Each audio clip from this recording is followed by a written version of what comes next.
Hello, everyone. Hello. We are back. Yes, we are back. Maximizing business authority. We are here today, this night, this evening, to give you an amazing show with other business owners and entrepreneurs who are doing their thing. And tonight, we have real estate. I mean, for real, how many of y'all are doing things in real estate or want to get into real estate, but it's a whole problem or issue in trying to figure out who's the right type of person, find the right connections, who do we invest with, where do we get the money from, how do I get the money and not have to come all out of my pocket in order to invest in real estate? Well, you know what? We're going to have this amazing conversation at this point. So, as we do this, it's going to be amazingly epic, and we are going to find ourselves having so much fun. We're going to hear from electricians. We're going to hear from developers. We're going to hear from landlords. It's going to be good. We're going to even understand how to get your business in order when it comes down to your real estate. So, bring your family, bring your friends, like, comment, bring people in on this post because it's going to be live. And I'm going to tune right in. Give you some time to be able to do that. See you soon.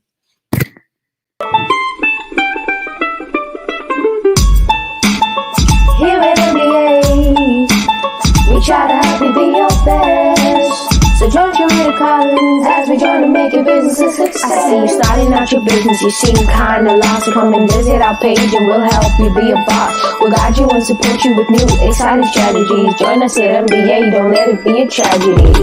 We offer help, we offer class. From now we'll start with a little bright sweat. But don't have to stress, just do your best. With us on your side, you'll learn to maximize.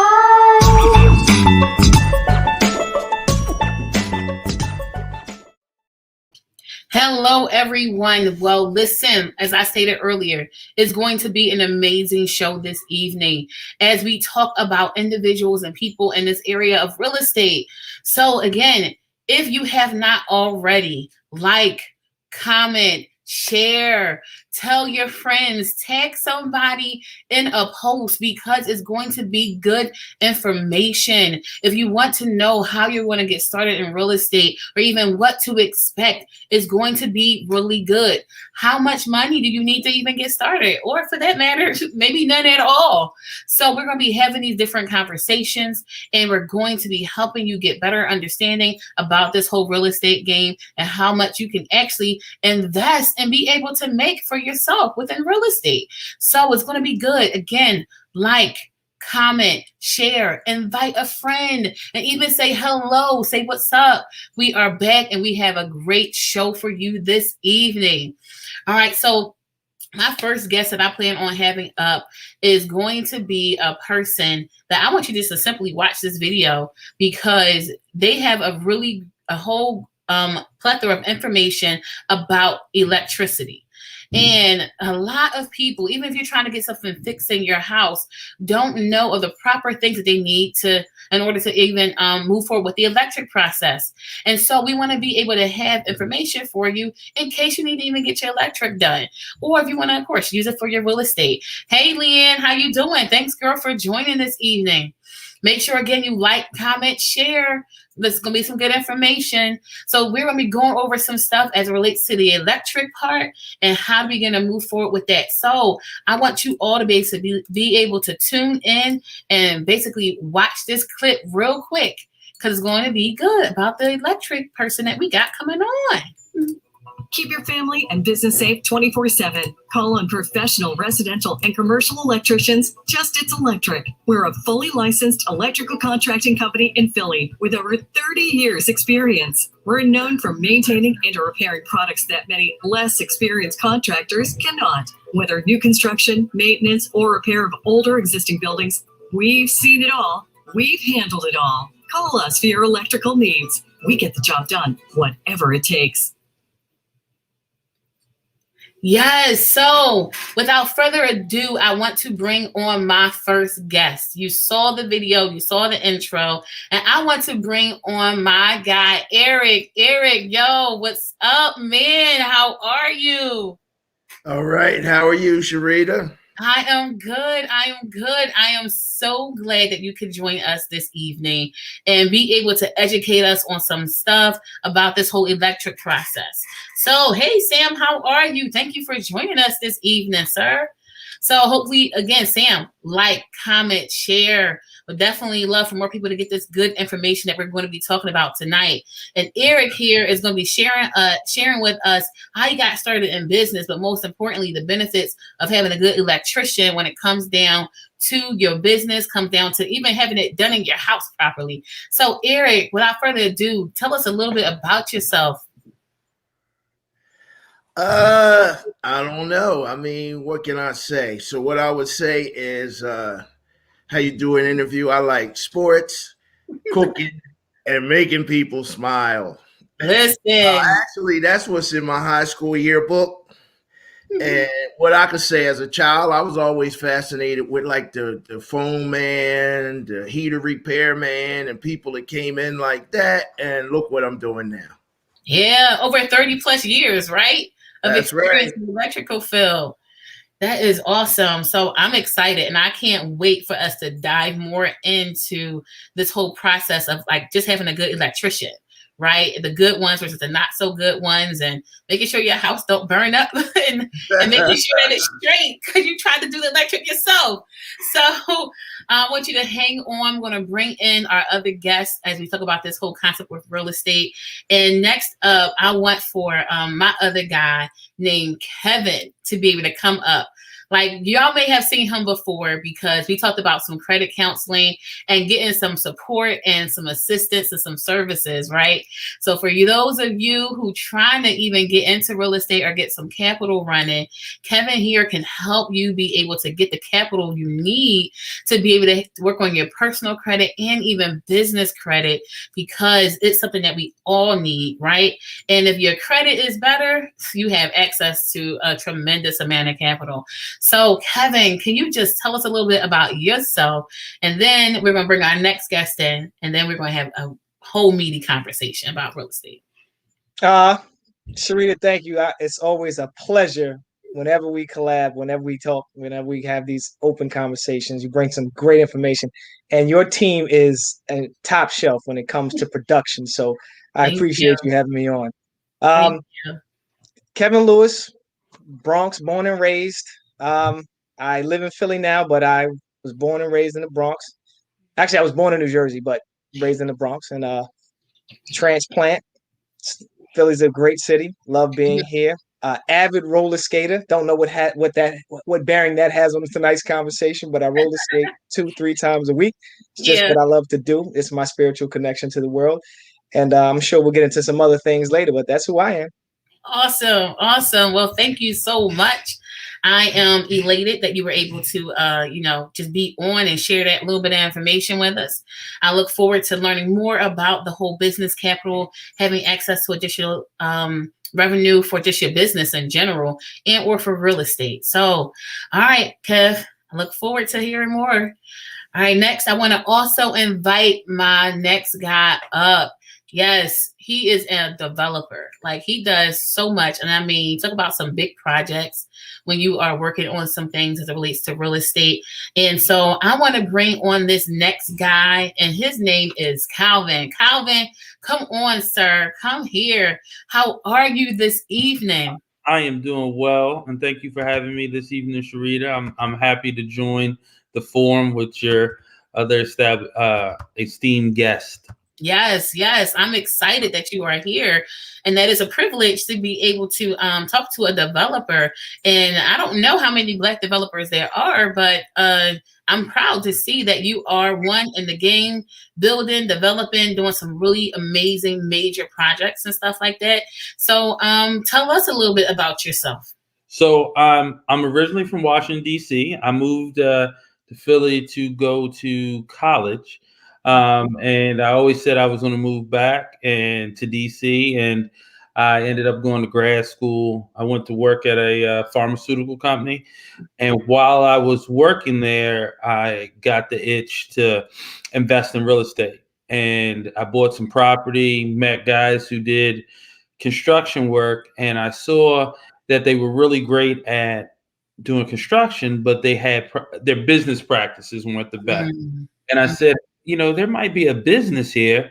So I created BDFS Group with a couple partners, and we started developing. And the market changed, and we had to figure out how we were going to keep the doors open, and we became general contractors. Mm. And we did that for a while, helping people with turnkey investing. And then we started now working our way back to doing our own projects. So Nice. we do construction, but we also do development as well. Nice. And I'm looking forward to having more conversations about that because it's just important and big. So definitely thank you for that. Awesome. And so my final guest that will be coming on this evening is hilariously funny, but he is also very big-hearted, compassionate, and everything else.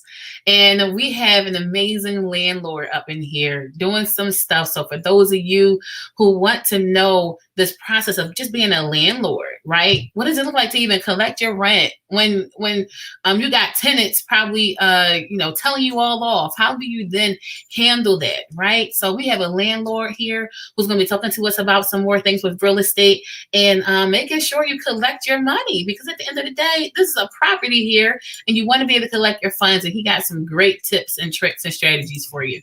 So without further ado, let's bring on Robert. Hey Rob, how are you? Hi Sharita, good to speak with you tonight. Yes. I'm so glad that you are on and that you are here. I'm looking forward to having this powerhouse guest of all of you gentlemen who are going to be on here having this conversation about real estate business, the all the good parts and not so good parts about it, but how, it's always these benefits that we can have, right? So yes. How about you tell us just a little bit about yourself? I was born here in Philadelphia. Unfortunately, I came up through the foster care system, but I was a little bit more successful than a lot of foster kids. I worked in pharmaceutical for 20 years. I've been doing the real estate business for about 11 years, and I love business. Yeah. Just love it. Awesome. That's going to make for some great conversations this evening. So I'm looking forward to it. All right. So we're going to bring everybody back on right now. So let's bring everybody in. There you go.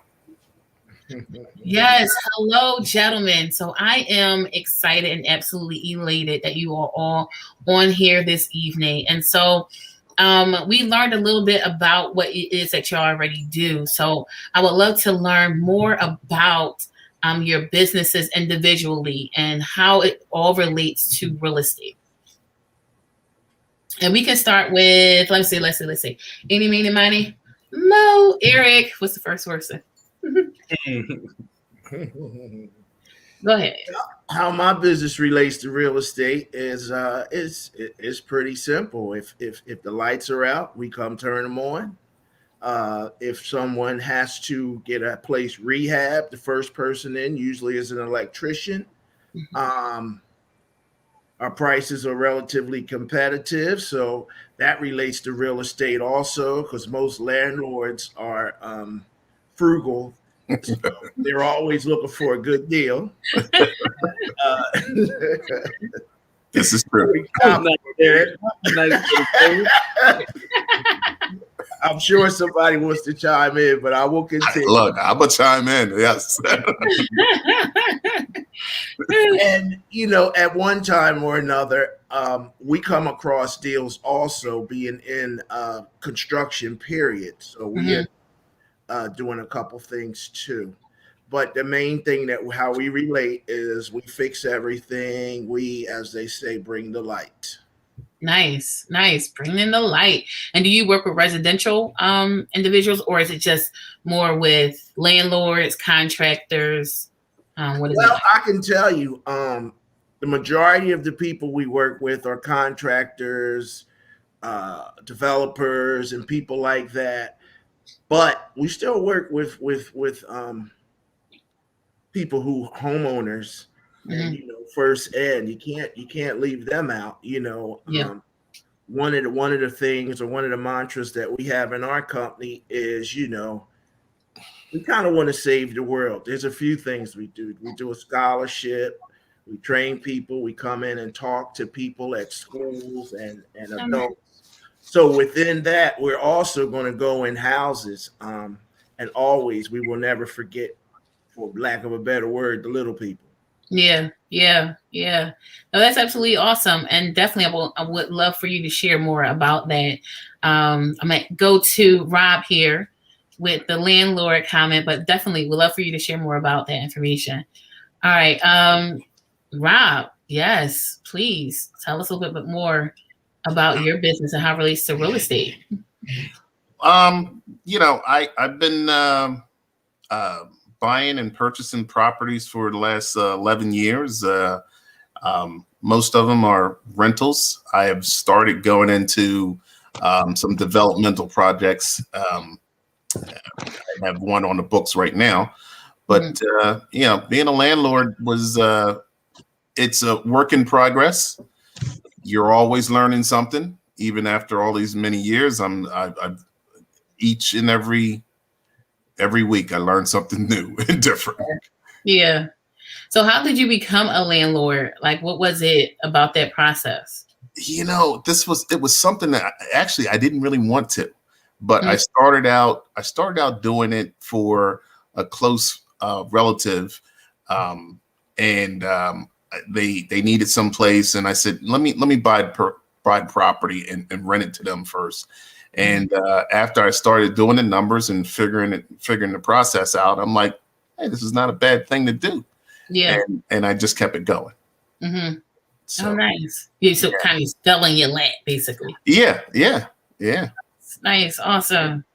Awesome. So, Calvin, tell us a little bit more. You said that basically you got the itch when you were here, grad school, bought your first property. How did you come about even wanting to do that and get into that whole space of real estate? So I worked. I was working. I graduated, finishing up grad school, and I think everyone in your 20s, you get this. You read the books about how to make multi generational wealth. Right? It says real estate, stock.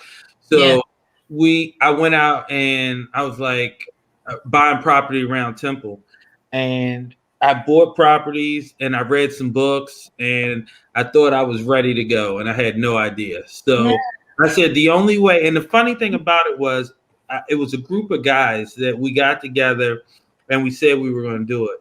But the problem was we were more like a club because we met every week and we talked and we never did anything. And Mm, and we had went and looked at this property, and the guys in the group, hopefully they ain't watching this podcast, but we looked at this property and I ran the numbers and I ran the numbers.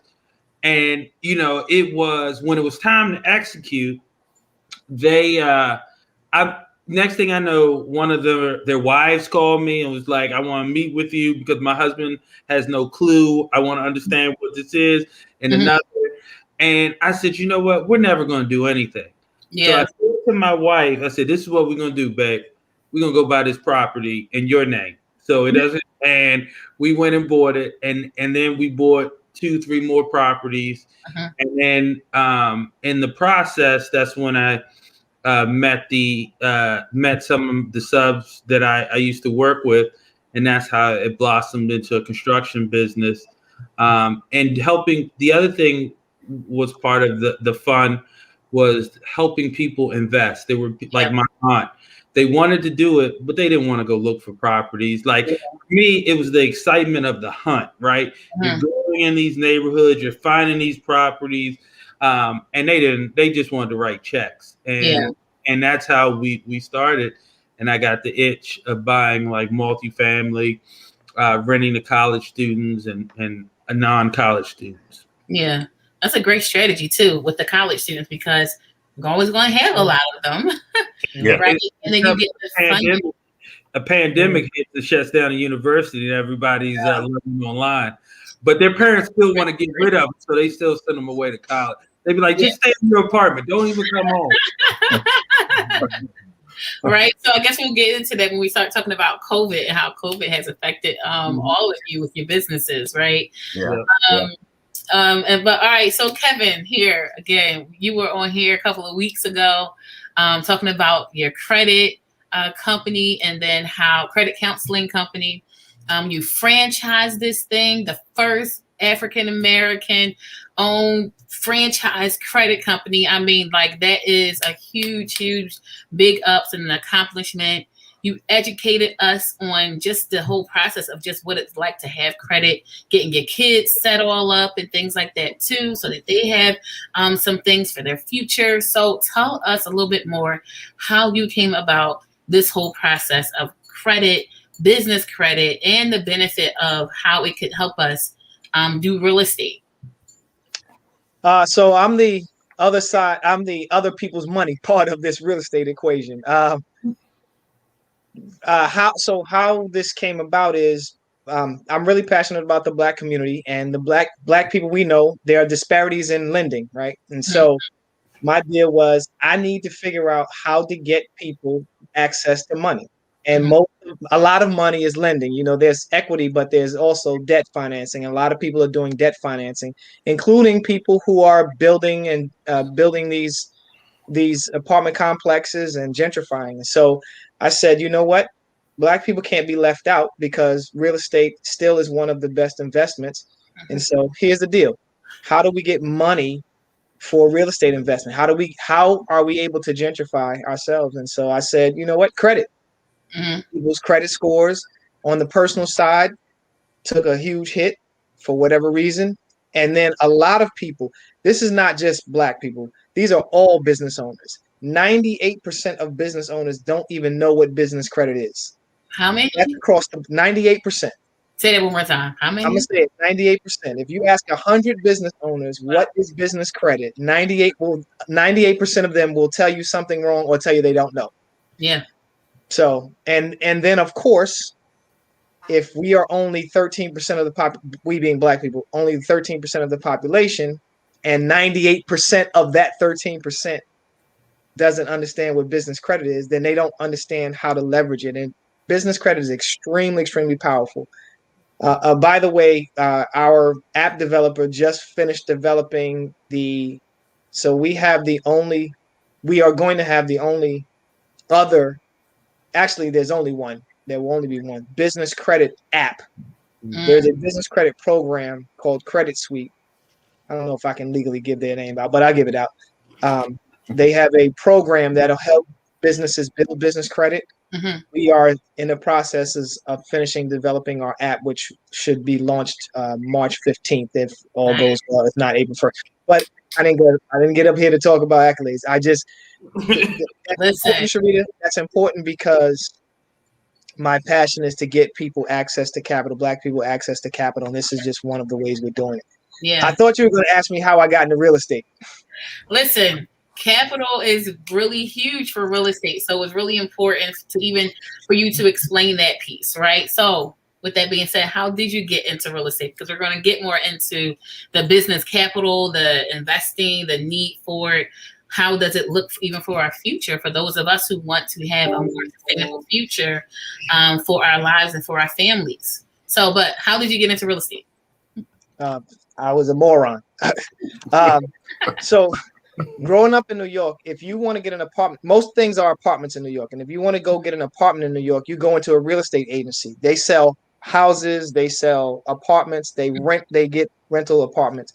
I went to college, undergrad in Virginia, Virginia State University, and I was looking for off-campus housing, and I walked into a real estate agency thinking all real estate agencies across the nation do the same thing, right? So I Yeah. walked in and I said, help me find an apartment. And the agent looked at me like I lost two, like I kicked their puppy. And he was like, yo, we don't do that here. Yeah. But, Yeah. but you can buy a house. And I'm 19. What are you talking about? He shows me this house. It was an absolute rat hole, but it was $30,000. I got approved for a mortgage. I got the property. It was a 4-bedroom, sort of a 4-bedroom house. Mm-hmm. I got my bedroom, and then I rented out the other 3 to my college roommates. And that house, their rent paid for the mortgage. But I gotta tell you, man, renting to college students was an absolute nightmare. It was a nightmare. I would do it again, but I'd do it differently.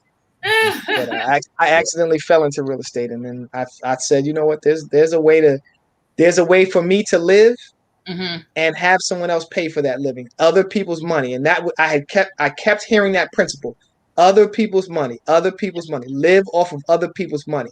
Mm-hmm. But people say that in the Black community, Sharita, and they never really tell you what it means. So what does it mean? Tell us So what it means have other people pay for you to do what you want to do.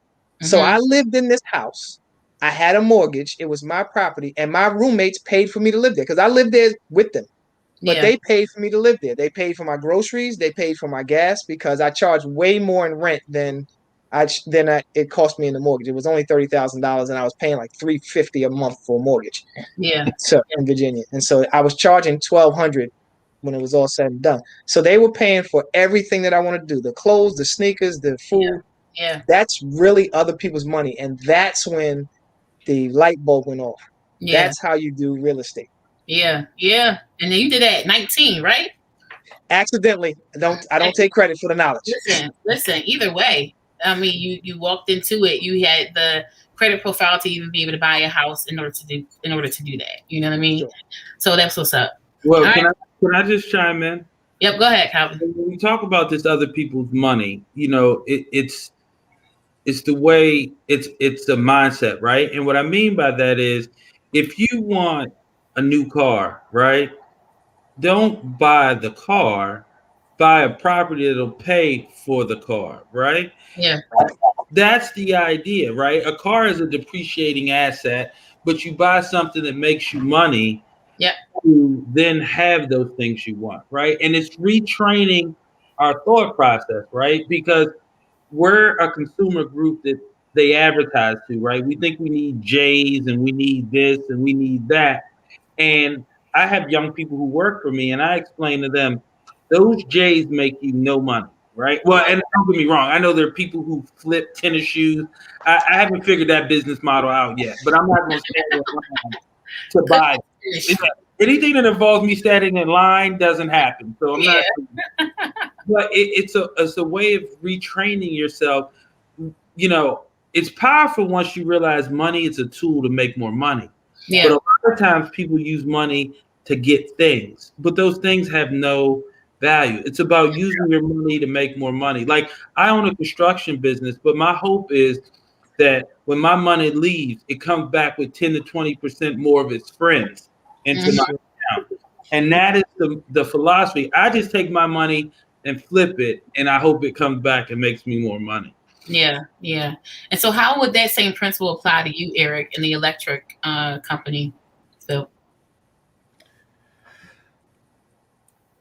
I had to think about, well, I mean, so in that case, some of the bigger jobs that we want to get, we've had to go to the bank. As a matter of fact, Mr. Kevin here actually introduced us to a banking officer who, during the pandemic time, actually got us a loan. And he was really pushing for us to buy a piece of property too. But, you know, I'm more interested in flipping my electrical contracting money yeah, yeah, and using it for other things. Maybe buy and sell. I might consider that. I've done real estate in the past, and how I got involved was I bought my house. I had an injury. I didn't go back to work. I started my contracting business, and the first thing that I bought, which was probably the dumbest thing in the world, just like Kevin, I was pretty young. I think I might have been 28, maybe a little younger. I bought a 12-unit apartment building. You bought a 12-unit apartment building. Half a block long that only had 3 tenants in it, and it was full of water. Okay, so why would that have been? Hey, Joy, how are you? Thank you for joining. I mean, it worked out good until the bottom fell out. In I guess that was 2005 or something like that. Yeah. But so what I'm saying is, it worked out, no doubt. Just like Kevin said, his worked out. Mm-hmm. But at that time, it's like, after about 2 months in there, and there's still water in the basement, and you have no idea what to do, and Yeah. the construction loan money you got is all used up, then you got to get really creative. Yeah. Yeah. Yeah. Makes sense. So, what about you as relates to that, Rob? Because I mean, you are a landlord. What would it look like for you to buy a 12-unit apartment building, and then, how would you have worked that situation out yourself? You, I am a master chess player, so I'm going to tell you that I think a lot about the deal beforehand, and if it was early on, I probably would have been just like Eric. Now it would be quite different. I would look for the challenge right now. Yeah. If the revenue was there, I would jump right in, because I know how to work out most of the negatives on these type of things. But it's when you're first getting into real estate, it can be extremely scary. You run into these situations because like Eric said, you have a certain pool of money to do these rehabs, and if something goes wrong, you're you're doing a whole lot of praying. Yeah. So I've been pretty fortunate that I haven't gone through many of those things, but my model's a little different from most landlords. So Yeah. And if I can add one thing, I think the unique thing about myself, Rob, I'm not going to take anything from Kevin, but I'm pretty sure I know this to be true. And Eric, the three of us can actually fix stuff ourselves, right? Yeah. Mm-hmm. And that a lot of times saves a significant amount of money. So having that ability, sometimes you're less afraid to go into an investment opportunity, because you go, at the end of the day, I can put this thing back together if I have to. Yeah. And that helps set your degree of risk, right? Because if it's a complete, well, I don't know if kids are listening, so I was going to say something else, but a complete dump, you'll go into it and be like, no big deal. I'll put some paint on the wall. It'll look good. Where someone else will walk in and be like, oh no. Oh, wow. The faucet's leaking and the smells a little bit. Well, we better not buy it. So, one of the advice that I give to first-time investors, don't swing for the fences your first time out if you don't know what you're doing. Don't go buy a full rehab. It's a mistake. And stop watching TV shows. Yeah, exactly. It's not going to cost you $15,000. Trust me. It's $15,000 for me to come through the door. So don't even think about trying to tell me, well, I got 20,000. I was like, well, you. The days are gone. Yeah, if I show up with Eric, he's gonna take that in 2-3 days. Rewiring the whole house. Yeah, exactly.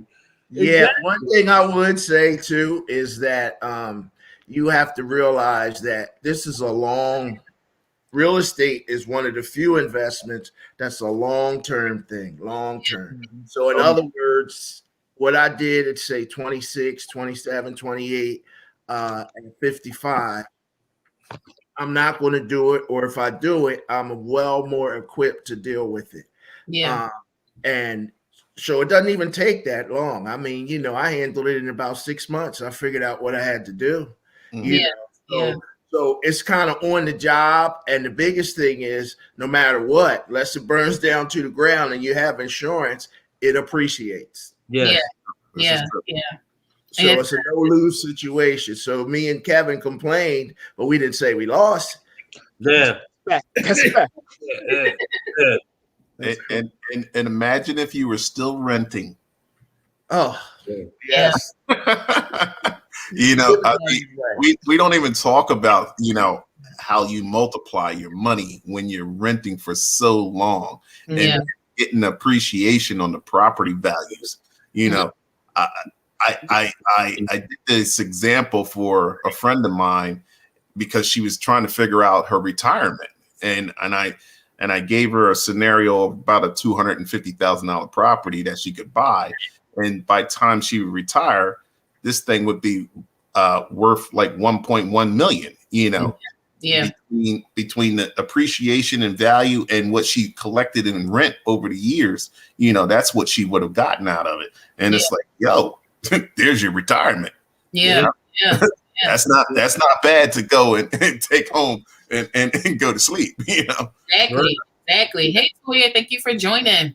Comment, like, share, people. This is good information for those of you who are first-time real estate investors or trying to do real estate, or if you just got a property that you have that you're looking to rent out.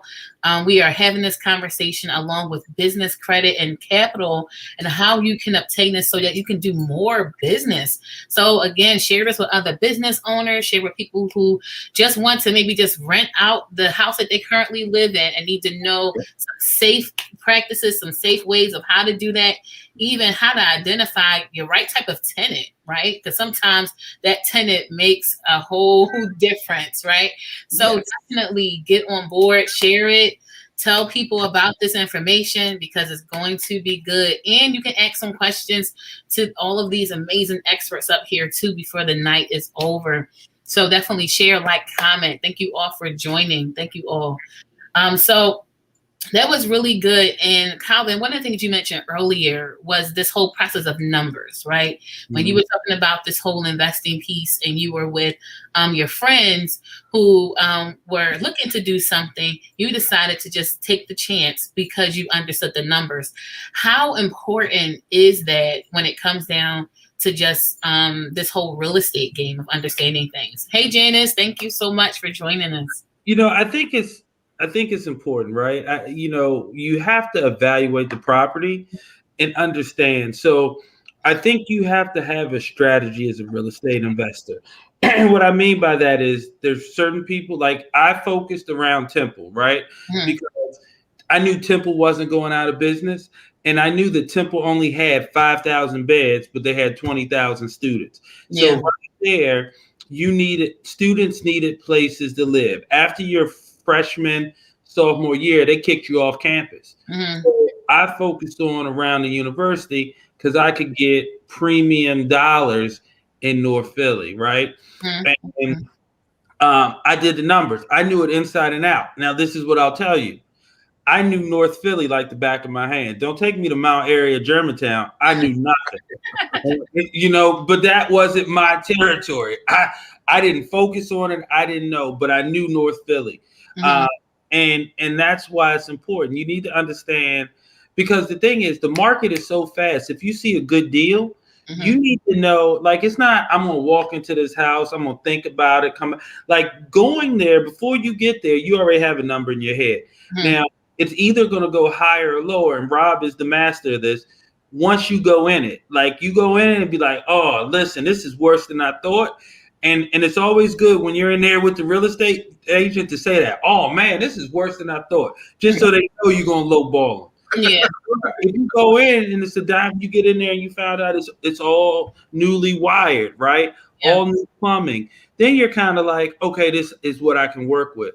But it's very important to know your numbers, how much you can rent the rooms for, all the different things that go along with it. Because sometimes if you don't know the numbers, you could end up with something like the biggest mistake I made was I bought all around Temple, but then I bought some that were on the outskirts of Temple where I thought kids would go, but they wouldn't. Like 28th and Cecil B. Moore, 32nd and Montgomery, people wouldn't go that far. Mhm. Lucky for me, over time that area changed, Yeah. but I learned that they wanted to be 6 miles around the university. But it came from trial and error. I didn't lose anything. I just had to rent to a different type of person. Yeah. Um, but know the numbers. Yeah. No, that's really good. 'Cause, you know, when Kelsey was down for like walking nowhere. I Yeah. did. I ain't feel like walking all over. But no, that's really good information, because when it comes down to trying to figure out your area, or farming, right, your area, what's really good, what would be the right place to go. It also goes with your target audience, right? You knew you wanted those Temple students, because you wanted premium dollar, right? So if you wanted premium dollar for all of that, you knew exactly how you were going to go about getting it, because you're looking for long-term sustainability. So that was just really important when it comes down to that. So that's great. What about something else that you said earlier as it related to not purchasing not a full gut, being a first time investor, right? Yep. So explain that a little bit more for those who may be into this for the first time. Why would they not want to do a full rehab, and what type of rehab should a first time investor look into? In my opinion, now if you're handy, like obviously if you're a contractor or your all your brothers is contractors and you just need to get the money, yeah, do it. But the challenge is I've never finished a full rehab on time and within budget, if that makes sense. Mm-hmm. Because every time you pull back a wall, you find a new issue, right? Or if you as you're fixing something, there's a structural issue, there's termites, right? And what happens is first time investors will say, well, I think I have 40,000 available, right? The problem when it goes to 41,000, and now they're like, I don't have that extra money. And then what they'll say to the contractor is, oh, you should have known. Look, I can't look through walls. I can tell you to the best of my ability what I think it is. Yeah. But the thing with starting out like that, if it goes wrong, it can put a bad taste in your mouth. Yeah. Or you have longer holding costs or things like that. Now, if you have long money and you can do something like that, but I believe in getting quick victories and building up to that. And the only reason I can speak on this, the first thing that I did, me and my aunt did, and she still loves me to this day.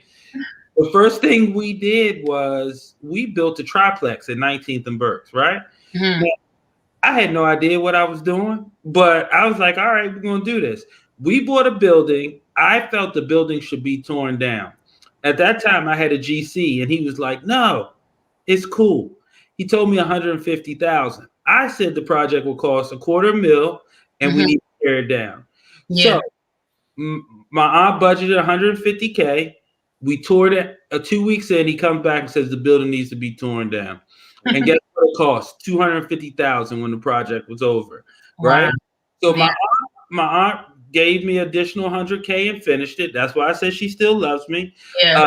My point is, if it was anyone else besides my aunt or someone else, we may have a half-finished building that's been sitting there for 12, 13 years. Yeah. And the thing is, you can hire people. Like you can bring in guys like me and Eric and Rob who know how to do it. But I think it's better start off gradual. Get something that needs a bathroom and a kitchen and some painting, and then work your way up. And then when your confidence is strong, then you go out there and go heavy. But don't come out from the door. That's just my opinion. Yeah, no, I mean that's great advice because we do watch these shows, right? We watch these shows. They make it look so easy and simple, and then we talk to some people who have all this experience, and we see that they do it, and it seems so easy that you don't really realize it when you get into it. The amount of work you're going to have to really do. It's not just simply putting up some drywall on the walls of your basement, knowing that it needs to be sealed, right? And what you have to do and take into account some flooding and things like that. So that's really, really good. All right, cool. So I think we had a question about something. So this question came from Sam. What is a good rate for a person with an 800 credit score on a $70,000 15-year loan? This would probably 0%. Kevin. 0%. The lowest you can get. I mean, well, go ahead, Rob.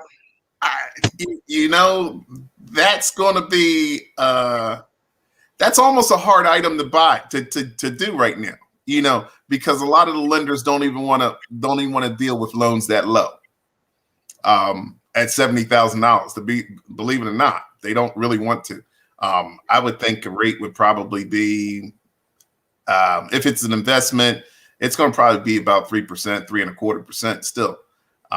They charge you a little bit more on the investment side than if it was a residential, homeowner. But I'm still baffled by the 15 years on top of it. I like to take long loans as long as I can get. So, what do you think though at that credit rating?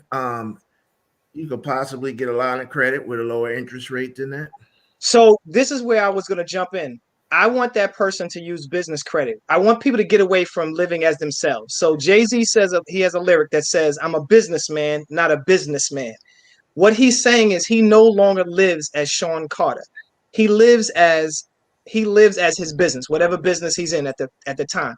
And he can get a business loan. So you, as an 800 credit score, can get a business loan, which would probably cost you less in interest rate and payment over time, because mortgages are front loaded, but business loans are back loaded.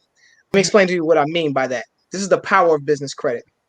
So you go to get a mortgage, you're going to pay, let's say a traditional mortgage, you're going to pay, let's say you get a 3% mortgage over 30 years. Mm-hmm. You're going to end up paying over time. The first 15 years of that mortgage are interest alone.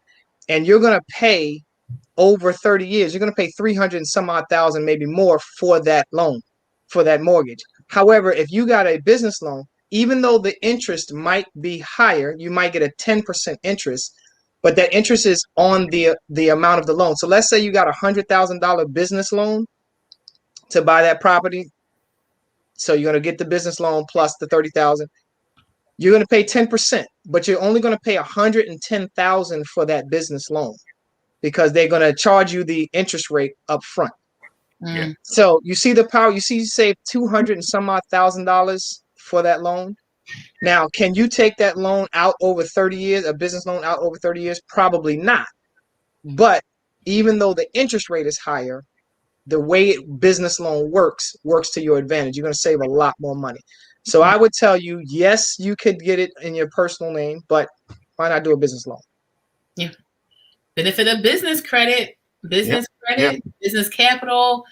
It gives you access to so much, right? And I think we talked about, while things were the way they are with our former president, Trump, one of the things that he had so much capital to was, just a whole lot of money, regardless of how this man is. What, did he start earlier or something like that, right, Kevin? He started earlier in life building up business capital. And then next thing you know, he started doing that for himself, utilizing his business for himself. Please don't give him the credit. His father gave him 2 gifts when he turned 9. Yeah. The first gift he gave him was an endowment that amounted to about $400 million in today's money. And gave him he registered him as a business and started building his business credit. Yeah. That's what he leveraged when he turned 23. So he loves to take the credit. And listen, hate him or like him, it doesn't matter to me. But when he says he's a self-made man, that's not true. Yeah, correct, right? But that also was important for us as parents, right? For us who have our children who want to potentially do the same thing, right? How we as African Americans can begin to leverage that. And thanks, Laurel. Thanks, Michelle. I'm so glad you're finding this information valuable. But how we can, as parents, begin to leverage this information for our children, right? How we can begin to even establish them with this business capital and register their name as a business entity and build it for them. So they can, take advantage of it when they turn 21, 23. Hopefully they're responsible enough. So, but this is really good. Does anyone else out there have questions for these guys here? I know Eric, I wanted you to talk a little bit more about the whole electric piece and stuff like that too, but wanted to get some questions in before we end, because we're practically at the top of the hour. But yeah, write your questions in the chat box so that we can make sure we answer them. And while we're doing that, Eric, one of the things that I know of, right? This is one of my experiences when it comes down to an electrician, right? You're looking to get some work done in your house. And then one of the things that we ran into was some knob and tube wiring. Then we had got some type of quote for some another cost, and then we wanted to get some other stuff done with our ceiling fan and that wiring around the ceiling fan and it messing all up and just looking all weird and things like that. And then the electrician we reached out to was really about to charge us an arm and a leg and to do all this other work that to remove the knob and tube wiring. Then one guy was like, no, you can keep it there. It was just so much for us as homeowners and trying to figure out how that whole process is going to work. So what's the benefit of having a good electrician?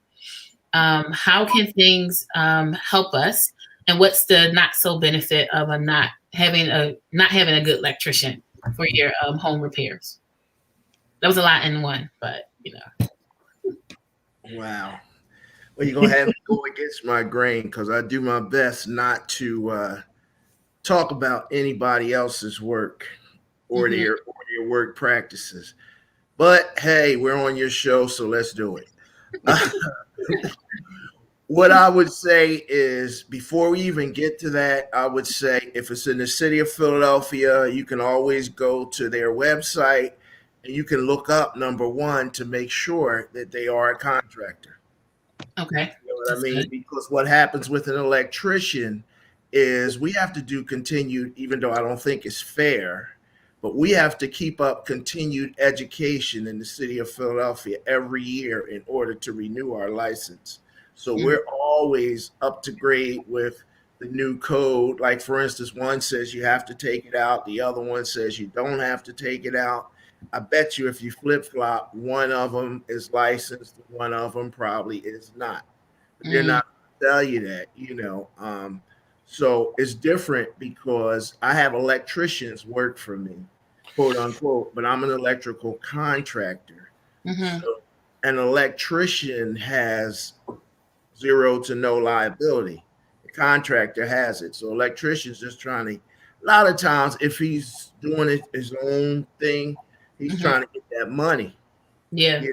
He's trying to, whatever it takes to get the money. So, and he may not know because he's not in class every year to make sure that he has his 8 hours of credit in order to renew his license. Yeah. Also, the state is another place where you can check, and that's the Attorney General's office. So you can also check and see if they're licensed there. But the short answer is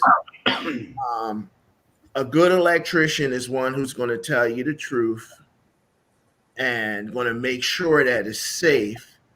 He's going to tell you the best case scenario, what you need done. Okay, he says you need it all ripped out. It's going to cost $18,000. And you say, well, what else can we do? All the stuff ripped out, the showing. It's going to cost you $8,000. Yeah. What else can we do? We cannot touch nothing and just change that ceiling fan. That's going to cost you $300. Yeah. But once you touch it legally, you got to deal with it. Yeah. Yeah. Yeah. Especially with all that stuff that happened in Philadelphia several years ago with just the, place. There's something called a grandfather clause where you don't have to pull it out. But once you see it, like if somebody rips a wall out, you start fooling with it, you got to rip it out. Yeah. You know it's there. It's an urban legend until you actually fool with it. Yeah. You have to deal with it. Oh, awesome. Well, good. That's the question. Yeah, no, yes, it did. Thank you. And just how to find out whether or not you have a good contractor. I mean, and whether or not you're working with an electrician versus a contract electrician or electrician contractor, right? So that's just a whole difference. And I don't know if everybody really knows that. You may just get an electrician, but you need somebody that has more credentials. Well, hopefully they know it now. Yes, you explained that. So that was really good. And I appreciate that. So that's awesome. All right. Do we have any other questions? I'm looking at the chat section here. Okay. I think we had one, right? It said, I love hearing about ways to obtain good credit. So I'm not sure if that's a question or just a comment. Maybe it was a comment. But what are some ways that we could obtain good credit? Kevin. Build your business credit. I'm going to stay on that. It's so much more powerful. And let me say this to you. It's not in lieu of, it's not instead of. You don't build business credit and use it instead of. Use it in conjunction with. But I would tell you to focus, if you have a business, I don't care what it is, focus on building your business credit because you have 10 to 100 times more access. And there are so many powerful things that you can do. For example, the only way to get the EIDL loan for disaster relief is if you had a business. You had to have a registered business. You had to have a tax ID number. Yeah. So people who and the EIDL loan, Sharita, they didn't ask a lot of questions. It was a very streamlined process. Yeah. They didn't ask you where your business was. If you're active in business, they just asked you, do you have a business? What's the tax ID number? And here's the money. Now it was a loan. It's a loan, but the only way to get it, the only way to get access to that money is if you had a registered business. So I would tell you the way to get good credit is focus on building, establishing and building your business credit. If you're talking about on the personal side, we do that too. We help people with that too. I would tell you, pay your bills. You know, there are 5 factors in the FICO score. Pay your bills on time. Always pay your bills on time. And if something happened, particularly during the COVID era, if something happened, call your creditor and say to them, look, I missed a payment or I made a late payment. Please remove that from my credit report. Whatever you have to do, beg, borrow. Beg, send flowers, candy. I don't care. Yeah. But do that. Keep your credit utilization down and just make sure you're not going in collections with anything. Yeah. Definitely. That's good. And one person asks how, and they're speaking great. Have that answer that question, and then we can top off the show and tell people where they could follow everybody and connect. So, how does one person start building business credit if they don't, maybe, for example, have an established business? Can they just use their name and say it's a business, or like what would that look like? No. No. You want to have a registered business and you want to go LLC or LLP, but LLC and above.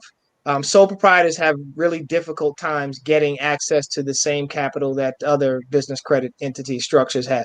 So register an LLC.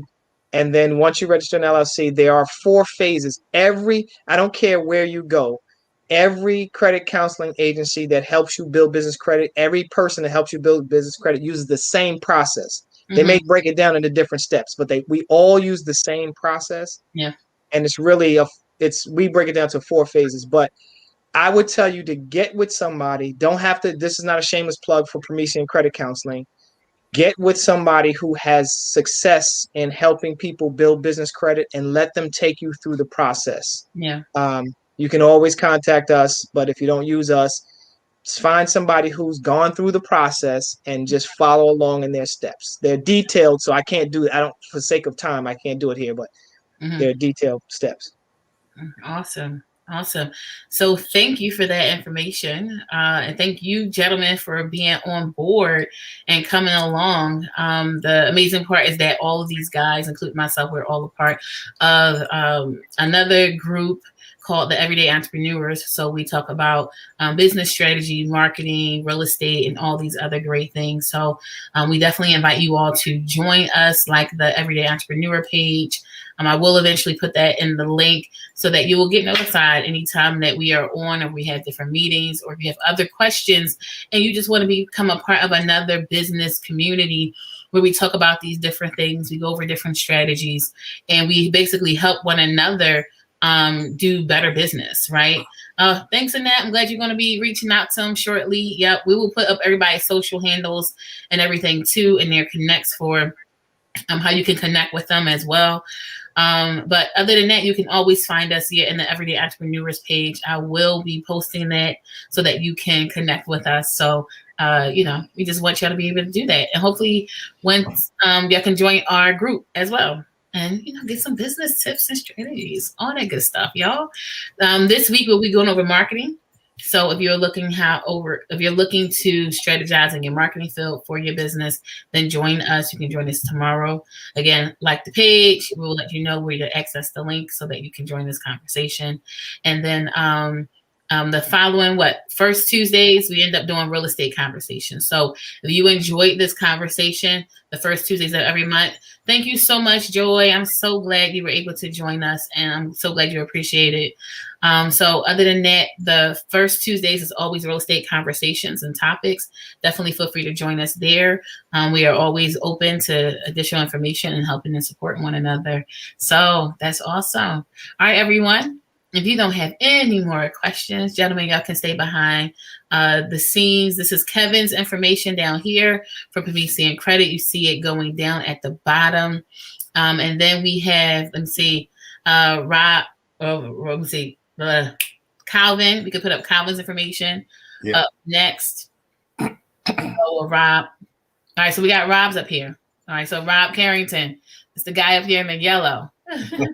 All right, so we got Rob next. Then we got Eric. Yes, that's our electrician, contractor. Does electrical work, Just Us Electric. That's where you can find his website, access those information. Reach out, hit him up if you need a full workup done or anything like that. And then Calvin, I think Calvin was the BS group or something like that. Was it BS? BDFS group. Yeah, BSF group. BDFS. BDFSgroup.com. BDFSgroup.com. Yep, they got it. The team got it in the back. They got it in the back. They'll be able to put your stuff up in your handles so that they can be able to find you and your website and things like that as well. All right. So all of you, thank you so much. There we go. We got it. And they can also find us tomorrow. Yep, and find us tomorrow. Yes. So we will be posting that if you want to be able to hit us up and connect with us all at the same time too. All right, everyone. Thank you so much. Yes, Stephanie, I'm so grateful you were able to get this information and that it was helpful to you as well. So definitely hit us up. We look forward to connecting with everybody, and we will see you all hopefully next week or tomorrow. Sorry, tomorrow and Friday. All right, y'all. See y'all. All right. All right, bye. Here at NBA, we try to help you be your best. So join Sharita Collins as we join to make your business a success. I see you starting out your business, you seem kinda lost. So come and visit our page and we'll help you be a boss. We'll guide you and support you with new exciting strategies. Join us at MBA, don't let it be a tragedy. We offer help, we offer class. For now we'll start with a little bright sweat. But don't have to stress, just do your